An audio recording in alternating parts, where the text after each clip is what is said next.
2011.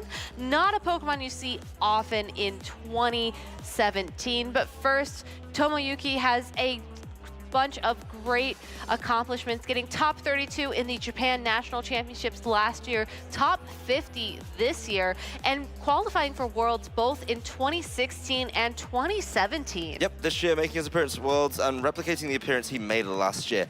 Always been one of those players a little bit, I'd say, on the fringe of the Japan Nationals, not making it as far as somebody like Ryota, but still very, very good performances indeed. And now he's translating that onto a bigger stage and going a little bit further than he's gone before, taking it into the top 4. Top 4 is certainly preferable to something like a top 32 or a top 50, as we saw in that profile. So he's going to be going against his national champion, somebody who went further in the Japan Nationals in Ryota Otsubo. And someone who's certainly, experienced on this big stage. We see, he was, yes, the national champion this year, but he got top 4 in 2015 of the Japan National Championships and was a finalist in 2014 alongside getting top 32 at Worlds that year. So might have taken a little break during the 2016 season, but he is certainly back, and I think he's ready to, get a couple of new titles for his resume. Yep, definitely looking to add to that little collection we see underneath his picture there.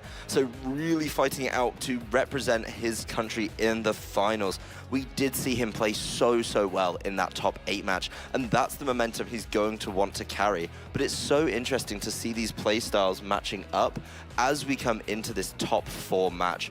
Really important to make sure these are the perfect plays. You don't want to get a game behind in this matchup. You don't want to fall back a little bit where you can avoid it. And both these players looking really ready to get into this game as soon as they possibly can. Yes, they're certainly prepared for this matchup. We featured both Ryota and Tomoyuki on stream. It's very possible that, maybe they even helped each other practice going into the World Championships.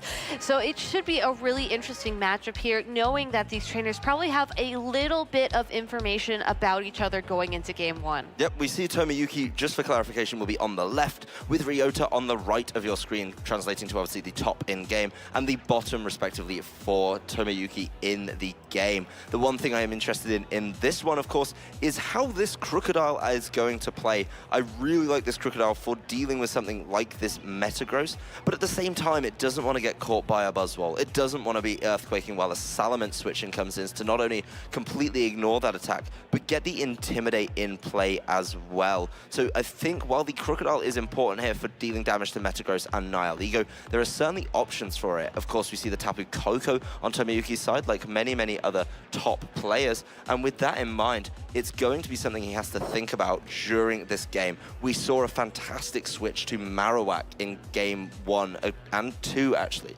against Nils. That's a play he wants to pull off again. That's a play he wants to be feeling really good about. And emulating that in the top 4 is so important for his success, I think.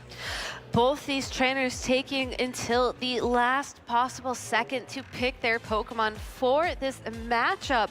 Certainly, if you're going to take your time making a decision, you want to do it when there is so much on the line. Again, whoever wins this game will be representing Japan at the finals of the World Championships this year. So best of luck to Tomoyuki and best of luck to Ryota as we get this game started. Yep, both these players taking their time to make the best possible start to this game. Tomoyuki leading with his Metagross and the Nihilego. That is going to be alongside the combination of Tapu Fini and Crocodile from Ryota.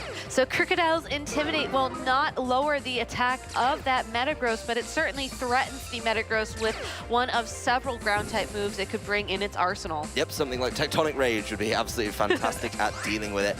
But I feel it's in a really good position, and I love the Crocodile being brought in the lead from Ryota here. It's really good against both the Pokemon. And as you said, it does have access to other moves than Tectonic Rage. It's got to be based off something. So why not Earthquake, which against these two Tomoyuki has in play, would be an absolutely fantastic move to hit it with. The Nihilego taking really super effective damage, actually 4 times weakness to it, would be so essential. The one thing I'm not so sure about is the Tapu Fini here from Ryota, but maybe he's bringing it to just start putting down a little bit of damage, and he's going to have have to be careful of the Gastrodon that Tomoyuki's showing us. Tomoyuki switching out both of his Pokemon, the Salamence and the Gastrodon taking its place. The Salamence bringing an Intimidate of its own to the field to weaken that Crocodile and possibly take any ground-type moves. Crocodile not taking any chances, going to start this turn off with a Protect as Tapu Fini goes for a Ice Beam into the Gastrodon. Well, the Ice Beam coming out is so interesting from Ryota there,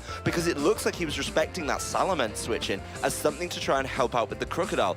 Unfortunately, he called the slot that it came into wrong, but he made the right call to not go for a Water-type attack, such as Muddy Water, because he doesn't want to get caught short by the Storm Drain that Gastrodon brings to the party right now. So Ryota getting a good amount of damage down on that Gastrodon because of its ground typing mixed in with that water typing, leaving it a neutral hit from Ice Beam. Getting that damage down really is going to help him, I think, as this game progresses, and revealing the Ice Beam on his Tapu Fini means Tomoyuki's Salamence isn't in a good position. It isn't at all. Salamence leaving the field immediately for that Metagross to take its place. The Crocodile going for the taunt onto that Gastrodon, ensuring that it won't be able to protect or do any other tricky moves as this game progresses. Ice Beam from that Tapu Fini into the Metagross, and Gastrodon going for a Scald onto that Crocodile. Yeah, that Scald really doing some great damage to Crocodile there. And that's something I think was very important for him. He needs to get damage and get rid of that Crocodile as soon as possible to get both Nihilego and Metagross in safely. With the Tapu Fini still in play, he can't have Salamence on the field. So he's kind of forced, if he wants to keep this Gastrodon in, to make sure that the Tapu Fini can't use Water-type attacks, that one of Metagross, one of course, the Nihilego is in play at all times. And with that in mind, I think Ryota, even though there's been a lot of damage put down on his Crocodile, still kind of sits in the driving seat. He could maybe look at that slot on the right-hand side of Tomoyuki's screen, that slot that now contains the Metagross, potentially a Salamence that he could deal with, but Crocodile isn't going to be throwing any attacks in that direction right about now. Celesteela taking the field in its place as the Tapu Fini goes for yet another Ice Beam onto that Gastrodon, dealing enough damage for it to consume a Citrus Berry. Not one of those pinch berries we've seen really dominate the metagame throughout this weekend. Metagross attacking that Tapu Fini, and Gastrodon going to attack the Celesteela with a Scald. Yep, the Zen Headbutt doing some pretty significant damage there to Tapu Fini, keeping it kind of dealing damage, but we know this Tapu Fini has been just Ice Beaming, so the Tapu Fini holding one of those choice items, doing a lot of damage, making it the choice bets, way more damage than the Tapu Fini should be doing to something like a Gastrodon here. But this Celesteela switch-in feels really good for Ryota. The way that it's coming against a Gastrodon and a Metagross means that neither Pokemon threatens it with really crazy amounts of damage, and there's a lot of time for him to set up the Leech Seed to get that in play. The only thing we've seen coming out on Tomoyuki's side that can deal really big damage to it, I think would be something like a Salamence holding Flamethrower. Nihilego could do some pretty significant damage with a Power Gem, but it's still not enough. Tapu Fini leaving the field. Ryota sending out his Alolan Marowak to take its place, definitely threatening that Metagross. But Metagross firing off a Zen Headbutt into the Alolan Marowak. Celesteela with the Leech Seed going to connect with that Metagross to start slowly sapping away at its health. And Gastrodon with the Scald into the Alolan Marowak. It's left barely hanging on. Yep, Alolan Marowak coming in there. Maybe not the most essential Pokemon in this matchup because of the lack of Tapu Koko from Tomoyuki, but the Celesteela starts to do what Celesteela does best. That is, get itself out on the field, get the Leech Seeds in play, and start stealing health away from his opponent's side of the field. That's going to be really good damage to build up, especially if he can get another one down. There is definitely the kind of deciding factor here. If Tomoyuki can get rid of that Metagross, that Marowak, would be really good, but the longer he stays on the field trying to do that, the more health he's going to give away to Leech Seed if that's what Ryota's trying to set up. I think the four Tomoyukis brought to this battle in particular are going to struggle to get through a Celesteela, especially if that Celesteela is one that is really heavily invested in its special defense, because the only two Pokemon that can deal with it are special attackers. Salamence back out on the field, bringing with it that Intimidate to lower the attack of that Celesteela and that Alolan Marowak. More importantly, any attack from that Alolan Marowak that's a ground type will not attack that Salamence. Celesteela with the Leech Seed into the Gastrodon, Gastrodon, but Marowak goes for a Shadow Bone into the Salamence, lowers a stat as well, and Gastrodon uses Recover, not going for the knockout quite yet on that Alolan Marowak, instead deciding to restore its health back up to full. Yeah, giving some more health though for the Celesteela on Ryota's side to recover with the Leech Seed, and not taking the knockout on Marowak there could be kind of interesting. It's something that we talked about a little bit in his top 8 game, but when he feels the Marowak is dead weight, now it's not hitting anything super effectively, or it's not doing as much damage because of the Intimidate, there is a kind of deciding factor is, do you just leave it there? Do you take that little bit of damage? And do you start focusing on something like the Celesteela? Salamence this year have been carrying Flamethrower. That's going to do some pretty decent damage if he can get that into play. And with that in mind, you know, maybe able to start wearing it down, follow up with some Scalds, fish for some burns so the Leech Seed isn't as effective. But Tomoyuki being quite smart in switching out on one of the Leech Seeds, so Celesteela isn't recovering a absolutely insane amount between turns. Gastrodon and Salamence left on Tomoyuki's side of the field. That Celesteela certainly happy to stick around with both of those Leech Seeds. Salamence not going to give it any more of its health for now. Instead, the Metagross taking its spot on the field. Alolan Marowak switching out as well, and the Tapu Fini will return to the field. So Tapu Fini bringing back that misty terrain, not going to have as much of an effect right now, but could come in handy in the future. Celesteela with that Leech Seed, predicting the switch, setting that Leech Seed back up on the Metagross, and Gastrodon with the Scald into the Tapu Fini. I've got to be honest, Ryota switching with this Tapu Fini is so good. And I say that because in all the games I've seen him play, he's made so much of bringing Tapu Fini in at a time where it's not going to take much damage. Now there is a double Leech Seed situation for Celesteela. And even though it's already at full health and is not actually recovering, not getting any of some of the benefit of bringing those Leech Seeds, it's wearing away his opponents. The Tapu Fini with the choice specs now may be able to start making guesses and big predictions on Ryota's side on where he's going to see those Pokemon switch to get rid of the Leech Seed, knowing what's on that other side of the field. Things like the Salamence and the Nihilego, he just needs to make the right call so when something comes in, it gets punished for it. I don't think he wants to look for the Salamence coming in because of the potential of the Ice Beam, but he knows that he's going to have to go for something like that because, of course, the Storm Drain keeps those Water-type attacks completely out of the equation. You don't want to boost Gastrodon while it's fighting back with Skull. Oh, and Storm Drain immediately activates as Tapu Fini uses Muddy Water, so Gastrodon's special attack will be boosted by 1 stage, but Muddy Water still able to connect with the Metagross, who fires off a Zen Headbutt into that Tapu Fini, just barely missing that knockout. Celesteela following up with a Flamethrower to knock out the Metagross.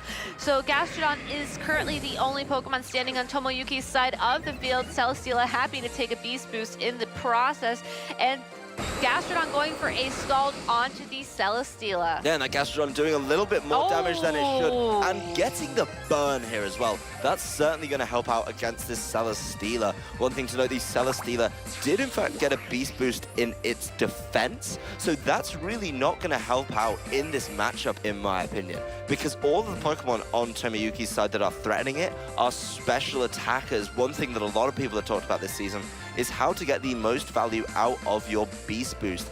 That's something I'm super excited about. And this Tapu Fini, really interestingly, is actually stuck using Muddy Water. So if it goes for it again this turn, it has to get a knockout on the other side for it to be valuable. It helped out the previous turn getting the knockout on the Metagross. So you can argue that was important and that was worthwhile. But right now, it's definitely not the premium option because this Gastrodon is going to start dealing surprising amounts of damage. The Muddy Water would be nice, I think, against the Nihilego, but it's going to take a number of turns to knock out a Nihilego, especially with a Tapu Fini, because it does have such a high special defense stat.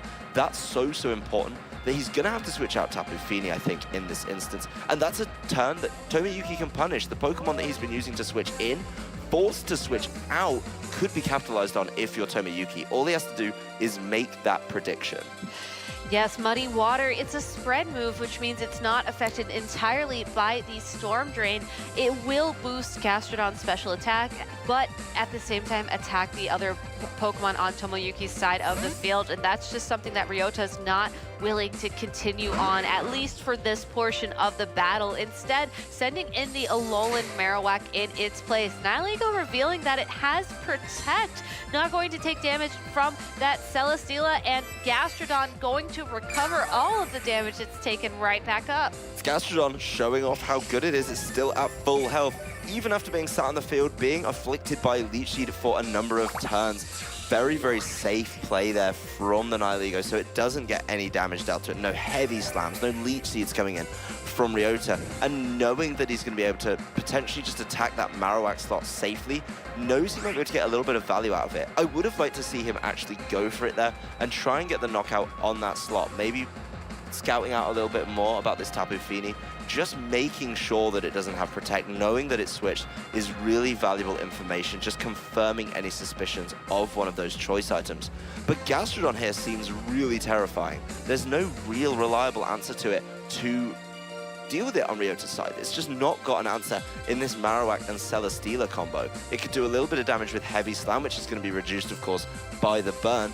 Flamethrower isn't going to be the play because it's a water type. And of course, a Alolan Marowak without Shadow Bone, which isn't going to get through it in one big hit, is going to struggle. That said, Gastrodon feels safe for later and is going to get rid of the Leech Seed with this switch. Salamence coming back out onto the field, lowering the attack of the Celesteela and the Alolan Marowak, potentially threatening that Celesteela if it does have a move like the Flamethrower. Power Gem from the Nihilego to knock out the Alolan Marowak, and the Celesteela is going to have the opportunity to attack something after the Nihilego benefits from a Beast Boost. It looks like Heavy Slam from that Nihilego, or from the Celesteela into the Nihilego. Yeah, well, that's Nihilego taking a Beast Boost in its special attack. That's going to be so interesting. Actually, there is a really interesting conundrum here on what it got the Beast Boost on.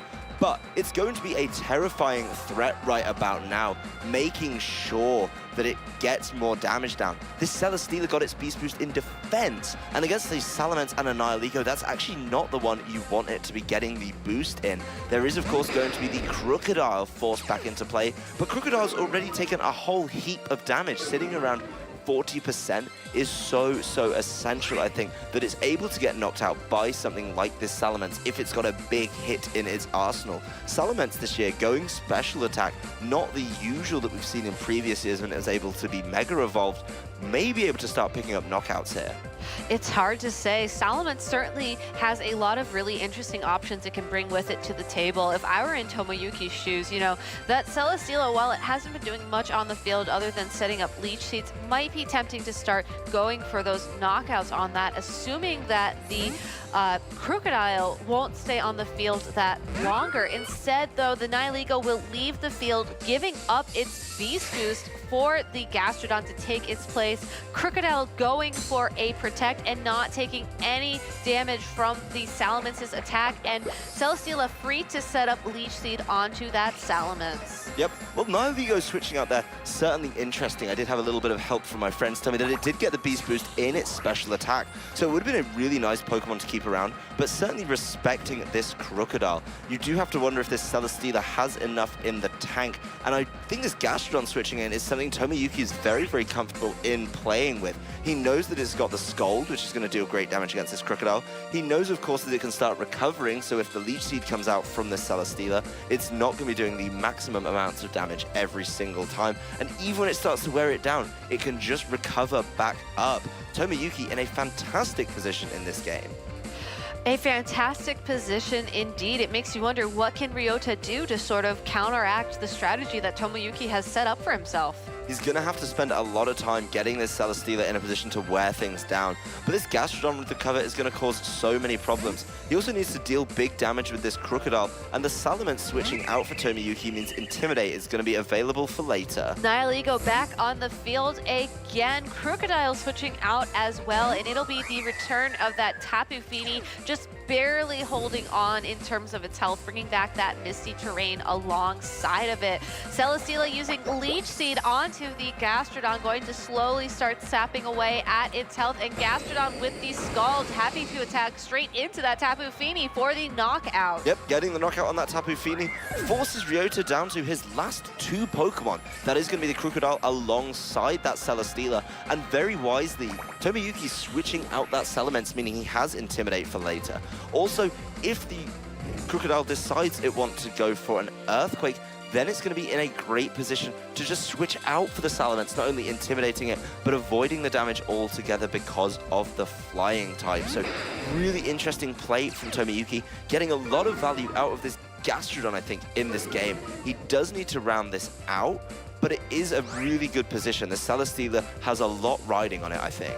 Yeah, honestly, having the Gastrodon out on the field for so long, really limiting the options that Tapu Fini could do throughout the game. I think it was forced to maybe pick that Ice Beam a little bit more often than it was sort of hoping for going into this match. And as a result, Tomoyuki has really put himself into a great spot. The only thing Ryota can really look at now to get himself back in the game is a really, really big Tectonic Rage. And with the Nihilego probably playing a little bit scared of a ground type move from Ryota's Crocodile, you really have to look at this Crocodile to see if it can get a big knockout on this Gastrodon. Of course, it is going to have to do this with the hindrance of Intimidate. Intimidate will lower the attack of that Crocodile and that Celesteela. So the big question is, can Ryota knock out that Gastrodon? And if anything can do it, it'll certainly be a Tectonic Rage from that Crocodile. Yes, this Crocodile has to get something out of this Tectonic Rage. If it doesn't, it's going to be in big trouble. We see the title coming up for it, meaning it is going to be connecting with the Gastrodon. After the Intimidate, this could be particularly close. Gastrodon, really bulky Pokemon this year, and we've seen Tomoyuki play so wisely with his Salamence to keep that Intimidate available at all times. Gastrodon is able to hold on Celesteela with the Leech Seed into that Salamence, and Gastrodon doesn't even attack this turn, instead going straight for that recover. It's almost like that Z move didn't even happen. Yeah, it basically didn't do enough damage at the end of the turn. It's pretty much equal, and that's Tomoyuki just securing a win condition for himself. Knowing that it's going to be so hard to deal all this damage, he's probably just going to put everything on this Gastrodon. In the end of the game, that's how he can do it. I think in this turn, he's in such a fantastic position to start rounding this out. We've not seen Gastrodon at the forefront of this metagame at all this year. And while both players are taking a lot of time to make their decisions, they know there's so much on the line. Yes, Gastrodon, really though, it has an amazing history. It's done well in so many other previous metagames. I think it just took these trainers some time to figure out, you know, what kind of role it can play given the 2017 format. Yeah, it's so essential for it to pull out all the stops at the highest stage. The semi-finals, obviously the penultimately highest stage for the finals, but the World Championships is where Gastrodon is showing off the cool things it can do for us here. Salamence, though, just going to start getting rid of this Celesteela. You've got to start getting rid of it somehow. Flamethrower onto the Celesteela, and it looks like that Crocodile is going for an Earthquake. It will not attack that Celesteela, it will not attack that Salamence, but it certainly will connect with that Gastrodon. But Gastrodon happy to not take much damage. Heavy Slam from the Celesteela into the Salamence. Again, thanks to those Intimidates, it just does not do enough damage. And Gastrodon with the Scald to knock out that Crocodile. Yeah, we've seen that Celesteela actually sticking around on the field for so long. And the Salamence has been in and out. It's been shaking it all about, and basically means that Heavy Slam is never going to be doing enough damage if it's at all possible. So unless it gets a critical hit, it's not going to be there. Of course, it's recovering some fantastic amounts of health with this Leech Seed recovery, and that's something I think that he's going to have to play so smartly to get through. We've taken a long time in this game so far, nearly 20 minutes to play the whole thing out, and maybe this could be one of these games that goes all the way to time. So much riding on Celesteela here, and Tomoyuki does have the burn on Celesteela, meaning he's got it down with the Scald earlier, but he's just going to have to make sure he can get the win. We saw Flamethrower doing very little damage to this Celesteela, and that's something that's going to be really important for Ryota to keep it around. He wants to get another Intimidate down later, and he's going to do that by getting a switch in play. Nihilego back on the field, also removing one of Celesteela's recovery options, but Celesteela more than happy to set that right back up. Gastrodon using its recover to restore its health as well. Part of me can't help but wonder if we'll see this sort of match play out so it comes down to the Celesteela versus the Gastrodon. Yeah, well, Nihilego's going to come in and get its chance to deal some big damage to this Celesteela, but Celesteela, an exceptionally bulky Pokemon, going to need more than a few hits to get knocked out here. Those hits are going to have to come in fast, and of course, Ryota has the option to just start protecting and stalling this game out with Leech Seed, even with the burn, because he was smart enough to basically get the Leech Seed down, knowing the Salamence was going to be switching out. Then he was able to get the Leech Seed down immediately, and with that in mind, he's going to be recovering more than the burn does between turns. Nihilego leaving the field yet again. Another Intimidate coming out from that Salamence, really solidifying the fact that Celesteela will need to rely either on the Leech Seed or a critical hit from these heavy slams to deal enough damage. No critical hit this turn. Salamence still around on the field. Gastrodon with yet another recover. Yep, Gastrodon doesn't want to play without full health. Of course, it's never quite going to get there because of the Leech Seed, but it wants to be as close to full as possible. Then it can start throwing the Scolds out towards this Celesteela and try and get some big damage down. We've seen this Celesteela, of course, on Ryota's side of the field, basically eating up these special attacks so well. I think that's really important to take a look at how it's managed to do that. Really high hit points as well, but the special defense that he's invested in this Celesteela, not as much as some players, but still really wise. Tomoyuki does have 3 Pokemon left though, and is able to remove the Leech Seeds from play with smart switching over and over again. Flamethrower from the Salamence into that Celesteela, again, doesn't deal a lot of damage, but is enough to slowly whittle away at the Celesteela's health, but Celesteela gets yet another Leech Seed up onto that Salamence, so really, as long as Tomoyuki is going to be forced to switch these Pokemon around and around and around, Celesteela will be able to slowly use the Leech Seed to deal the damage it needs to do to knock out Pokemon like that Salamence. Yes, and finally, Tomoyuki's going to get a turn where he has no Pokemon Leech Seeded at the beginning of it. This is going to be the Nihilego and Gastrodon facing off against this Celesteela, the only 2 things he has left. And we've seen Celesteela come back from crazier positions than this. Of course, Gastrodon has Recover, so there's really no reliable way to deal all that damage. The Flamethrower isn't going to be in a great position. We are, of course, going to struggle to see the damage come out from Heavy Slam against this Gastrodon, and Nihilego's going to start dealing the damage he needs to win this game, potentially. Power Gem with the critical hit onto the Celesteela, who fires off a Leech Seed onto the Gastrodon. It connects.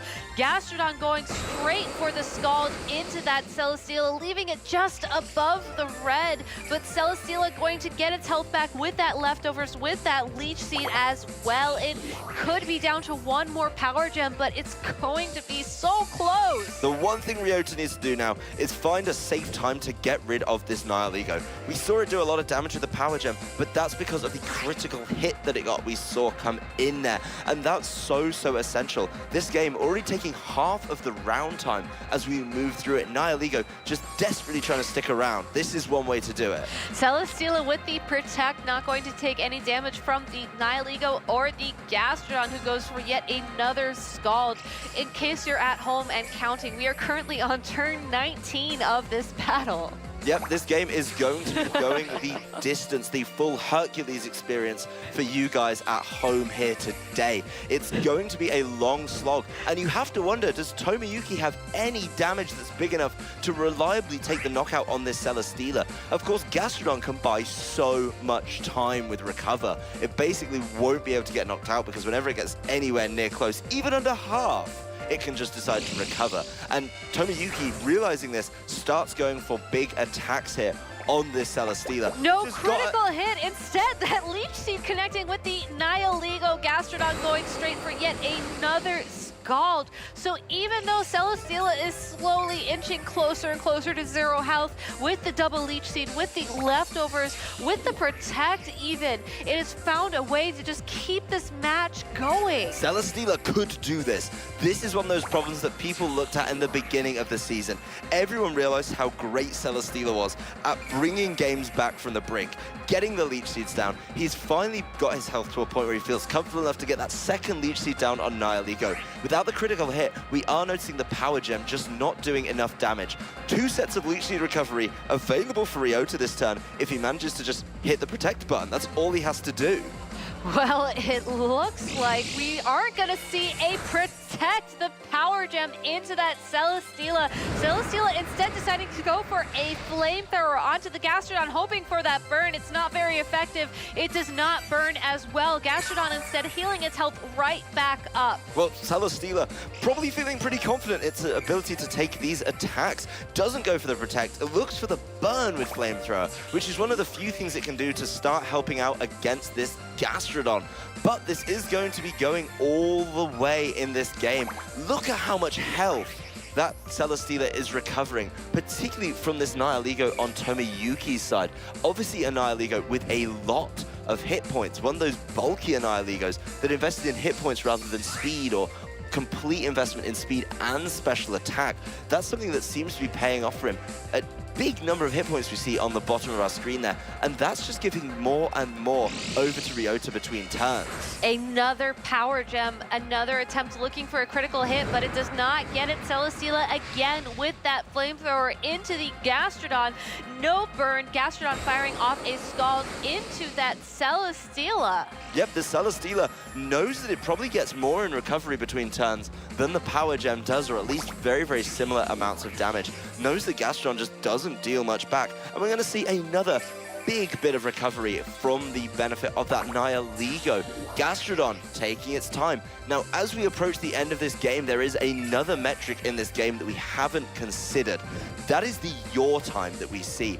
Between turns, we get to see where both players are on your time, and the first player for that to expire will lose. Of course, Ryota having 3 minutes and 13 at the beginning of this turn. Tomoyuki only 2 minutes and 44. With only one Pokemon, that's only one decision he has to make, and you see him making these decisions so quickly. No critical hit. Will there be a burn this turn? It's hard to say. Not very effective, and he gets the burn onto that Gastrodon, just like Ryota was looking for. Yep, that's exactly what we need. That's something that's going to help this Gastrodon get knocked out and force Tomoyuki to play more recovers. But it's so easy for Ryota right now to just keep going for at least an attack. Just at this moment, he is going to be able to start going for it. And the Nihilego drops so low, its berry is activated. It is going to be the Wiki Berry. So now Ryota's going to have to wait even longer to knock out that Nihilego with Leech Seed.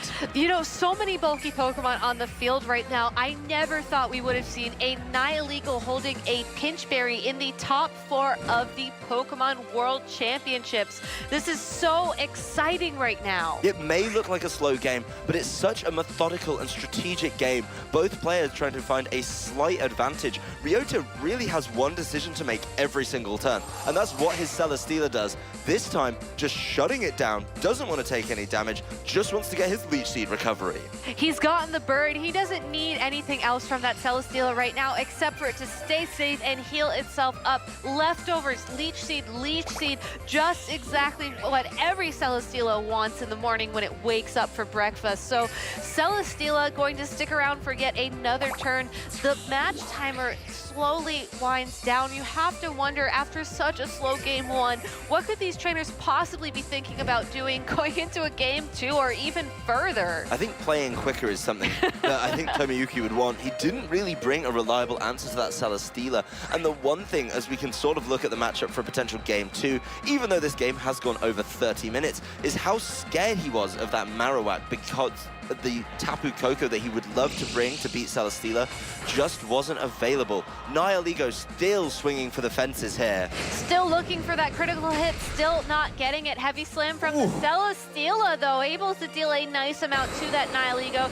Scald from the Gastrodon into that Celesteela, no critical hit. That Celesteela just again going to keep healing itself in between these turns. Yep, that's so close to see this damage coming down, and obviously the Intimidate's helped, but this bulky Nihiligo taking that heavy slam absolutely with aplomb. Not a problem for it to just take that damage every single time.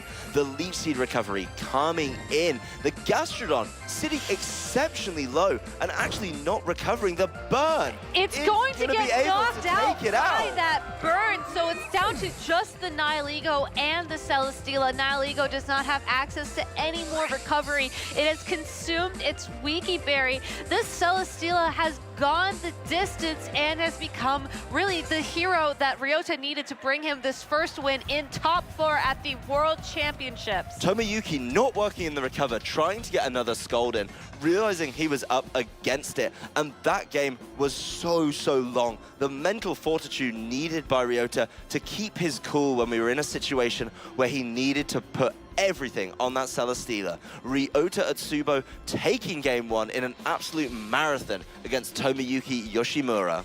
All right, well, we saw the marathon. Now I think it's going to be time for a bit of a sprint. There's only so many minutes left in this round. They can't possibly play out another slow game like that. I think Tomoyuki and Ryota are really going to have to step up the pace. Tomoyuki especially, since he needs 2 wins to solidify his spot in the finals. Yep, and the interesting thing we can see here is that first game took so long. This is a problem we don't usually face. We usually reserve this problem, of course, for our friends in the trading card game, but we could end up with, at the end of the time, if we get to the end of the 50 minutes plus the 3 turns and Tomoyuki is determined the winner, there could be one of the most exciting pieces of Pokemon on our hands all tournament. That is something that Tomoyuki is going to have to get himself in a great position for. And if the game is played out in the same way, if we hit that timer, the numerical advantage would actually be enough for Tomoyuki. So interestingly, he could play that. I think not only Tomoyuki looking to play a faster game, but something from Ryota to keep himself in the lead,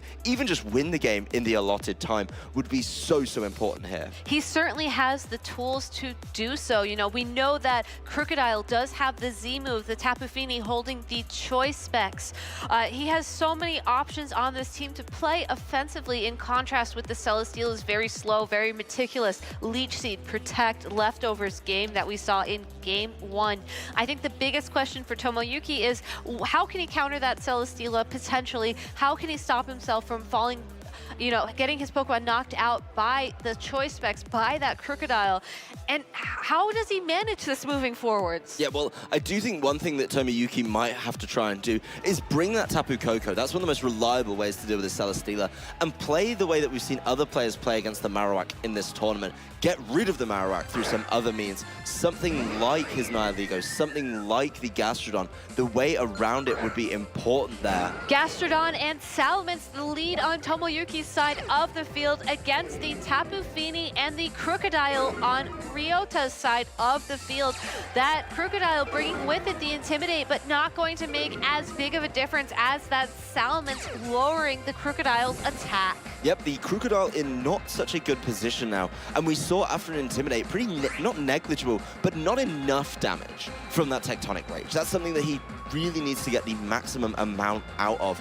But the way Tomoyuki played the early turns of game 1 is something he's probably going to want to replicate. Just a quick point out that after team preview, we only have 15 minutes remaining in the round. That's something that is going to be on the players' minds if they've kept at least a rough mental note of where they are in this game. That's definitely not a lot of time at all. That Salamence probably not going to see it stick around too long, seeing how there's that Tapu Fini on the other side of the field, and it does indeed leave in favor of the Nihiligo taking its spot. But Crocodile starting this game off very quickly with a Tectonic Rage. Yep, even with the Intimidate, it wants to get that Tectonic Rage into play and make sure it deals big damage to put Ryota in the driving seat here.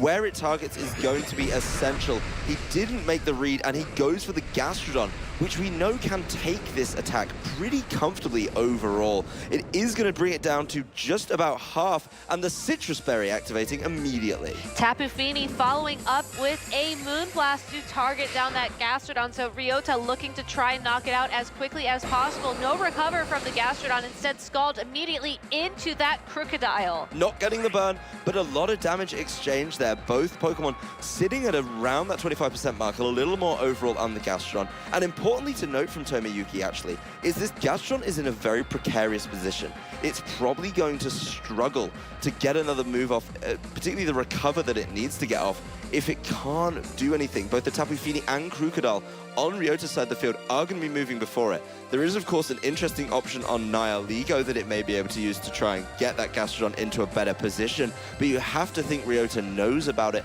as he's been respecting all of his players' metagame calls. And with that Nihilego being so bulky, you know there has to be something left up its sleeve. Yep, it's been a really bulky one. We saw it taking no damage at all from that heavy slam, and with that in mind, he may feel pretty confident in letting it do its work, as we see Ryota start this turn bringing in his old favorite. It's the return of Celesteela as Nihilego starts this turn off with a Protect. Crocodile attacking into that Protect with an Earthquake, so Gastrodon will be the only Pokemon on the field to take damage, but will it be enough for the knockout? Gastrodon is able to hold on, but it does not recover, instead going for the Scald to knock out that Crocodile. Gastrodon knows what it wants to do. It wants to get rid, of course, of that Crocodile. That's one thing that this Nihilego is terrified of. One thing he really needs to deal with. And with that removed from play, I think Tomoyuki's in a great position to push on. Gastrodon obviously can be a potential switch in for something like a Muddy Water, but at the moment it's done really good work. It would be nice, of course, for him to get that into play, get some recovers in there, but it's certainly going to struggle being so slow and clinging on with such a minimal amount of hit points right now. There are switches that would help him out, and that's so important. I think he's almost forced to switch out that Gastrodon here, since Gastrodon was really how he was able to take on that Celesteela for so long in that previous game. Maybe if he's changed up one of the Pokemon he has in the back, that could be an option to handle it better, but instead the Nihilego going straight for a Sludge Bomb into that Tapu Fini, who uses a Dazzling Gleam to knock out the Gastrodon, deal a little bit of damage to that Nihilego, and Celesteela now free to Heavy Slam immediately into that Nihilego. Is it going to do enough for a knockout? It barely holds on, activating that Wiki Berry and getting most of that health right back.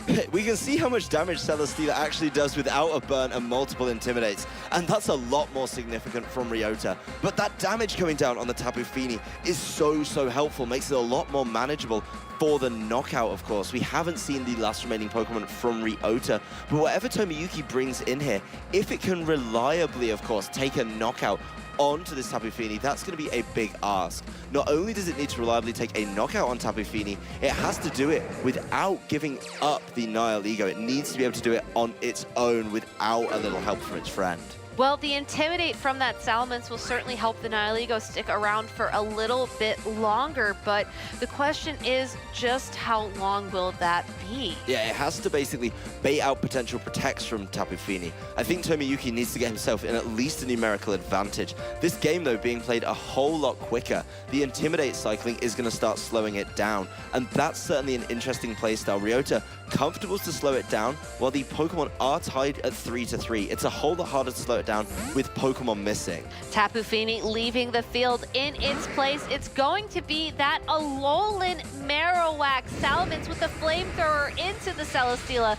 Brings it down to just above half of its health, and that Nihilego will use a Power Gem to target down the Alolan Marowak, bringing it down into the yellow. Celesteela with another Heavy Slam crashing into that Nihilego, and it does not enough for the knockout. There's the Intimidate paying off, of course, for Tomoyuki there, meaning the Nihilego has another turn. A fantastic call for that Alolan Marowak coming in, preparing for it with with the power gem immediately. So whatever came in there, I think was going to struggle. If Tapu Fini stayed in, it was either going to have to protect and be forced to switch or do something next turn. And he knows his Nihilego can take that attack so well. The Salamence still sitting at full health. And you do have to look over at Ryota's team and know that the Tapu Fini is the only reliable thing that can deal with this Salamence right about now. That Tapu Fini is under so much pressure while this Nihilego's in play. So it's really a logic puzzle. He has to deal with the Nihilego, then he's going to be able to deal with Tapu Fini. Will Tomoyuki be able to arrange the pieces of this puzzle in his favor, or will Ryota be able to take this win and move on into the finals? Tomoyuki taking down to the very last second to select his move. Salamence with another flamethrower into that Celesteela, leaving it with just a third of its health left. Nihilego following up with a second power gem to knock out that Alolan Marowak, but leaving itself open to be knocked out from that Celesteela with a heavy slam. It will get the special attack beast boost, but that won't help it if it can't stick around for one more turn. Heavy slam into the Nihilego for that knockout. Yep, this is now 2 versus 2 here at the Pokemon World Championships.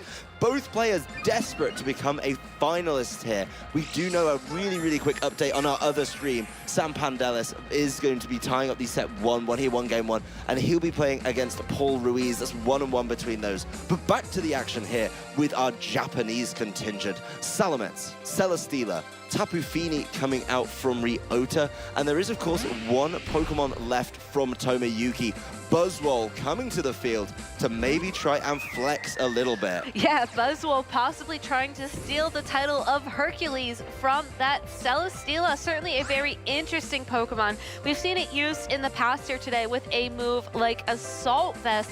Not sure what it has right now, but with both of Ryota's Pokemon at less than half of their health, certainly could be a very interesting pick for the final turns of this game 2. Tapu Fini is the big one for Ryota here. Tapu Fini is the damage dealer, and Tapu Fini is going to be doing great damage with the Dazzling Gleam to both the Pokemon on Tomoyuki's side of the field.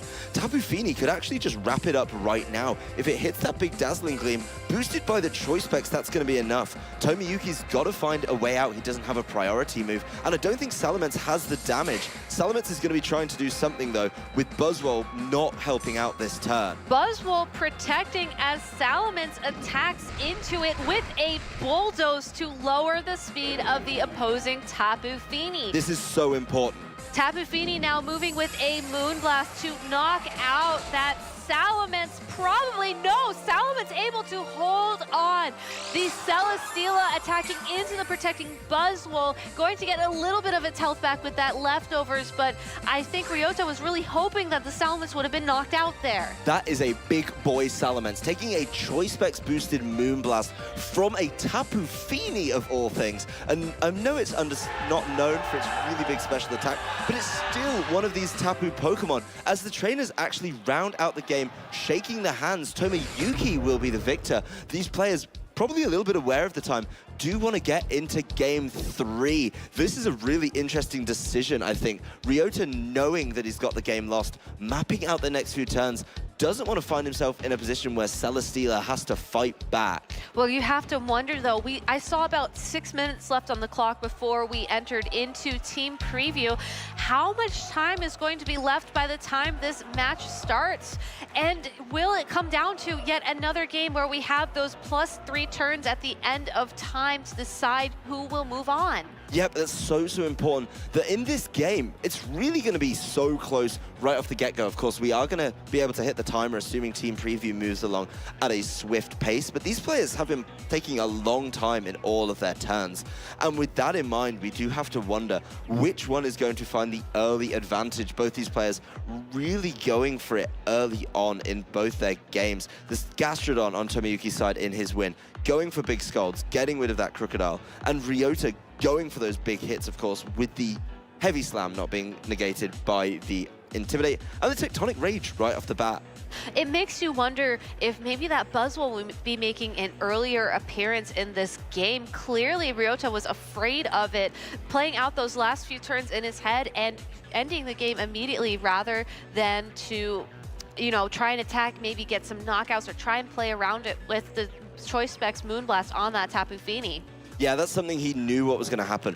Obviously, Buzzwole is known to carry Poison Jab, and would have been able to do enough. And as soon as he saw the Bulldoze lower the Tapu Fini's speed, he was probably very comfortable knowing that Buzzwole was going to be able to come in and Poison Jab, and then he was actually going to be left fighting back with a with the Celesteela against both the Buzzwole and the Salamence, which was going to be a slow, drawn-out game that he didn't feel he was going to have any chance to win. So knowing that, he forces us into a Game 3 within the allotted time. And time keeps ticking down. Both these trainers looking to take until the final seconds to lock in the 4 Pokemon that they hope will bring them into the finals here at the 2017 Pokemon World Championships. These trainers are ready. They have been preparing all weekend, possibly all year for this moment, and it's going to come down to these final minutes here in this game. So best of luck to Ryota. Best of luck to Tomoyuki. Let's get this game started. Yep, there's going to be so little gameplay left in this round with the allotted time. Of course, we get the +3 turns at the end of it, but that's going to be so hard. Both players desperate to eke out an advantage, and we see an adaptation from Ryota right off the bat. Tapu Koko and Krookodile out on Ryota's side of the field. That's Salamence and the Metagross out on Tomoyuki's side of the field. So Salamence yet again going to intimidate that Krookodile, possibly stop it from being able to knock out the Metagross with an Earthquake. But we know that the Krookodile has that Tectonic Rage, and we know that Ryota has been using it immediately to try and gain an advantage when there isn't much time left on the clock. Yeah, that's going to be so hard to get a reliable Tectonic Rage. With the Salamence in play, the Metagross obviously knows it's going to be a big deal. That's something that I really think this Metagross is relying on.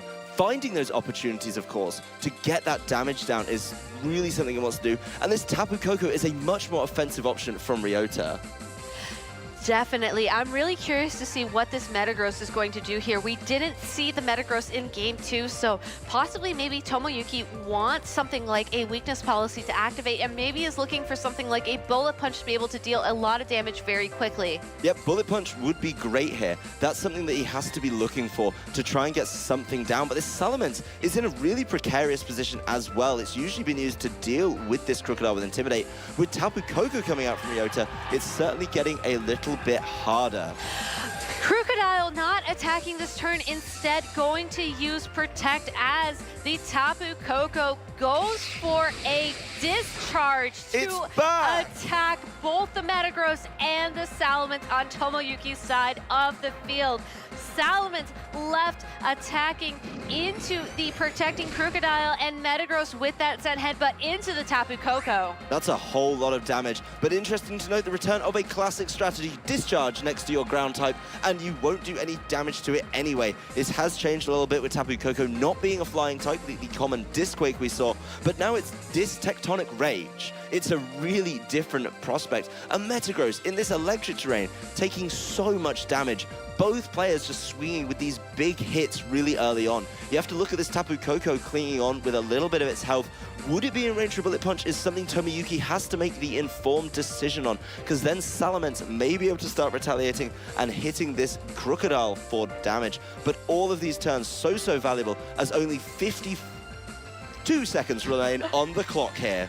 It was 53 when you started saying that sentence, but the clock is ticking down so quickly, it's hard to keep up with it. Metagross with that Protect. Tapu Koko attacking the Metagross again with a Dazzling Gleam this time, but Salamence is able to hold on. Tapu Koko taking a little bit of damage thanks to that Life Orb hold item, and Salamence using Bulldoze to be able to attack both the Tapu Koko and the Krookodile on Ryota's side of the field for the knockout onto that Tapu Koko.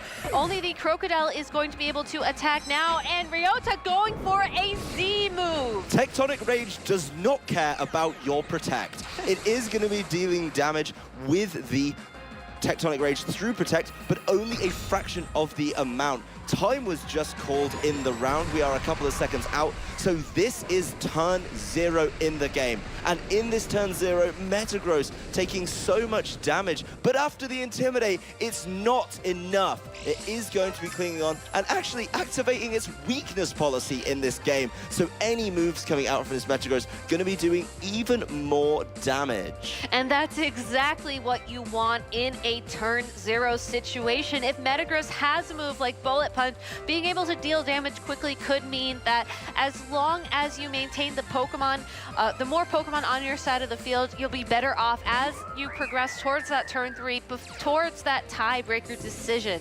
Tapu Fini taking the place of that Tapu Koko, bringing with it the Misty Terrain. We know it has choice specs, and we know that all it really needs to do is use some sort of spread move, maybe a Muddy Water, maybe a Dazzling Gleam, and it probably will be able to knock out both the Pokemon on Tomoyuki's side of the field. Yep, it needs to get that attack off though, and it hasn't been affected by the Bulldoze like the Crocodile, but of course this Metagross could start dealing some big damage with a Bullet Punch, and if there was something in the arsenal of Salamence to deal with it, then it would be in a better position. I'm so excited to see how this game comes to play. If Tapu Fini can stick around, which it's known to do, Ryota's brought it in so many situations through his top cut run so far, where Tapu Fini has been a key Pokemon on his team. It does have the Misty Terrain, so nothing weird like Burns on the Crocodile will be a viable option there. And Tomoyuki doesn't want to give up Salamence just yet. It's going to be that Nihiligo that takes the place of the Salamence on Tomoyuki's side of the field. The Crocodile switching out as well for the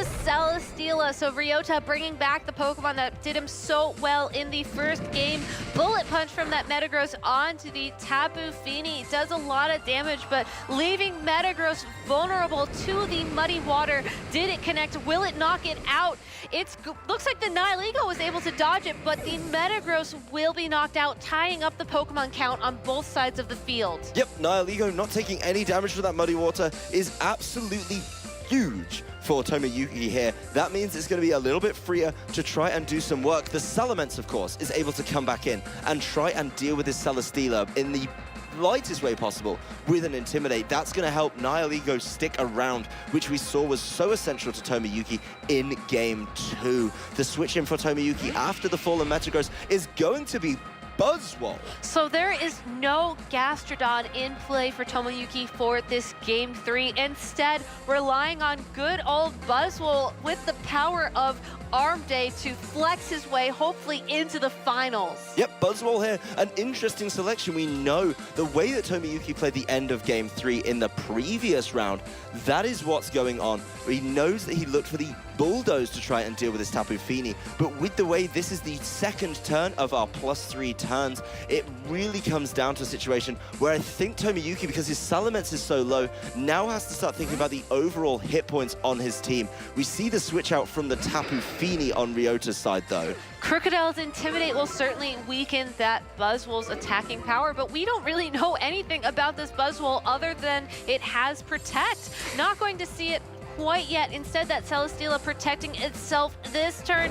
Nihiligo going for a Sludge Bomb into that Crocodile, and the Buzzwole going for a Z-move. All out pummeling from your boy Buzzwole. It's not your boy Guzma like it is in the trading card game. In this case, it's a Buzzwole. It's going to be dealing some pretty sizable damage. It would like to get that on Celesteela, I think, a Pokemon that sometimes people try and bust through the defensive of with all of these fists. But instead, the Crocodile is going to get knocked out by this all-out pummeling, leaving Ryota down with just 2 Pokemon on his side of the field as we go into the final turn of this game. Buzzwole getting that big old beast boost as well. That is going to help it out. A huge knockout there as Tomoyuki advances into turn 3 of the +3 turns that we have here today and putting himself in a solid position. There is a really obvious play here, of course, for Tomoyuki with both Buzzwole and Nihiligo on the field with a Pokemon advantage. All he has to do is hit those Protect, and then he's going to be able to win this game. The final turn, of course, of the game is here, and this game has been so close. It's been so close, coming down to the wire, but Buzzwole doing what it does best with the Z-move. No, it protects from Tomoyuki. Instead, Sludge Bomb into that Tapu Fini. Not going to knock it out. Instead, Moonblast into the Buzzwole for the knockout. Ryota is clawing his way back. He still has a chance. The Heavy Slam from the Celesteela into the Nihiligo. Will it knock out without the Intimidate? A critical hit! Critical hit! It does it at the last second! Ryota gets into the finals thanks to a critical hit from from his Celesteela in the final turn of this game. Tomoyuki doesn't play it safe. He tries to style on his opponent by knocking out the Tapu Fini, and the big critical hit coming through in the time he needed it most. Ryota is going to be advancing to the finals, bringing it down to the final turn of the +3 turns in this semi-final. Tomoyuki must be devastated, but the smiles, of course, on Ryota's face as he knows he's going to be able to play that out. And the crowd goes wild. You know, there's so much energy right now in the hall. Both Adam and I were literally practically out of our seats during that final turn. So incredibly exciting. Congratulations to Tomoyuki.